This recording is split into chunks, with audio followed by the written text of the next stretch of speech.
रात्रि सूक्तम् ऋग्वेदसंहिता मण्डलं दशम अष्टकम् अष्टसूक्तम् सप्तविंशतित्युत्तर एकशतम् ॐ रात्रि व्यख्यदायते पुरुत्रा देव्यक्षभिः विश्वा अधि श्रियो ओधित ओर्वप्रा अमर्त्यानिवतो देव्यूद्वतः ज्योतिषा बाधते तमः निरुस्वसारमस्कृतोषसं देव्या आयति अपेदुहासते तमः सा नो अद्य यस्या वयं नितेयामन्ना विक्ष्महि वृक्षेण वसतिं वयः निग्रामा आसो अवीक्षत निपद्वन्तो निपक्षिणः निश्येनासश्चिदर्थिनः यावया आवृक्यं वृकं यवयस्तेन मूर्मे अथा नः सुतरा आभव उपमापेऽपि शतमख कृष्णं व्यक्तमस्थित उष ऋणेव यातय उपतेगा इवाकरं वृणीष्व दुहितर्दिवः रात्रिस्तोमन्न जिज्ञुषे आरात्रि पार्थिवं रजः पितरः प्रायोधामभिः दिवः सदा आंसि बृहति वितिष्ठ स आत्वेषं वर्तते तमः ये ते रात्रिनृचक्षसो युक्तासो नवतिर्नव अशीतिः सन्त्वष्टा उतो ते सप्त सप्ततिः रात्रिं प्रपद्ये जननीं सर्वभूतनिवेशनीं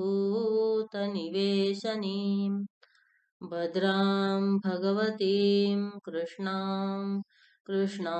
विश्वस्य जगतो निशां संवेशिनीं संयमिनीं ग्रहनक्षत्रमालिनीं प्रपन्नोऽहं शिवां रात्रिं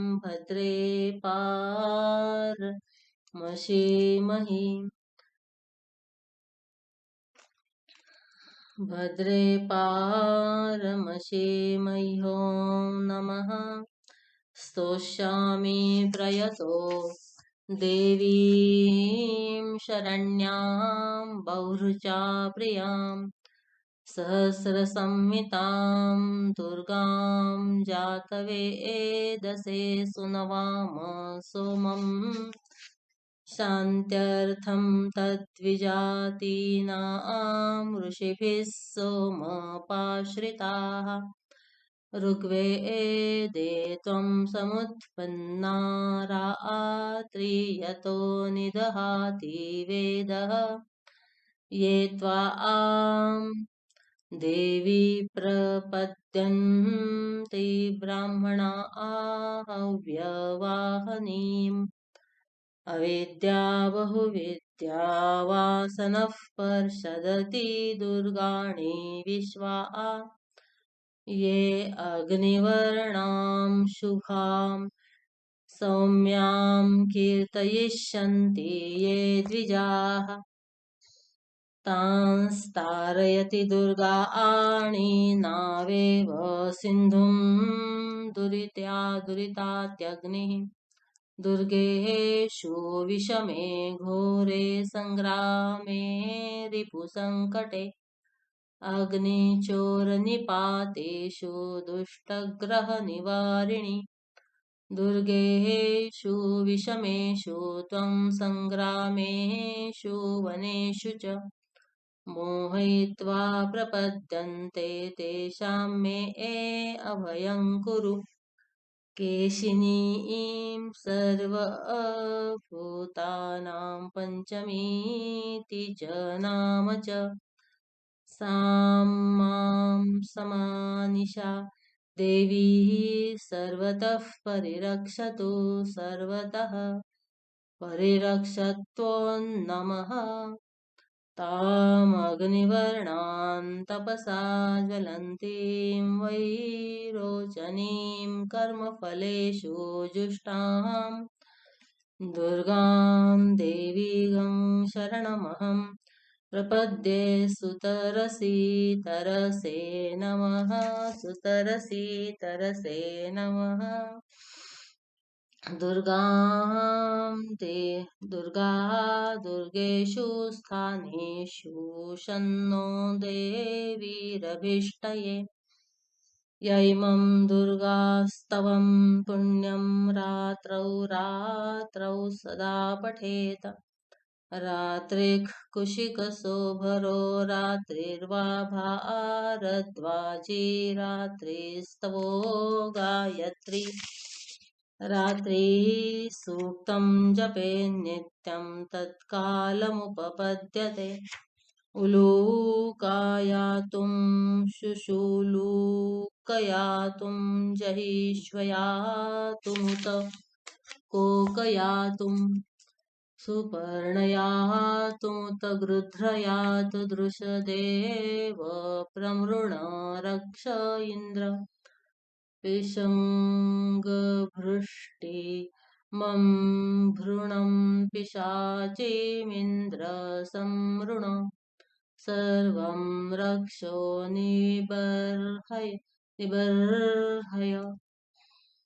हिमस्य त्वा जरायुणा शाले परिव्ययामसि उत ह्रदो हि नो धियोऽग्निर्ददातु भेषजम् शीतह्रदो हि नो धियोऽग्निर्ददातु भेषजम् अन्तिकामग्निमजनय दुर्वादशहागमत अजातपुत्रपक्षाया आरुधयं मम दूयते विपुलं वनं बौभाकाशं चरजातवेदः कामाय मां च रक्ष पुत्रांश्च शरणमभूत तव पिङ्गाक्ष लोहितग्रीवकृष्णवर्ण नमोऽस्तु ते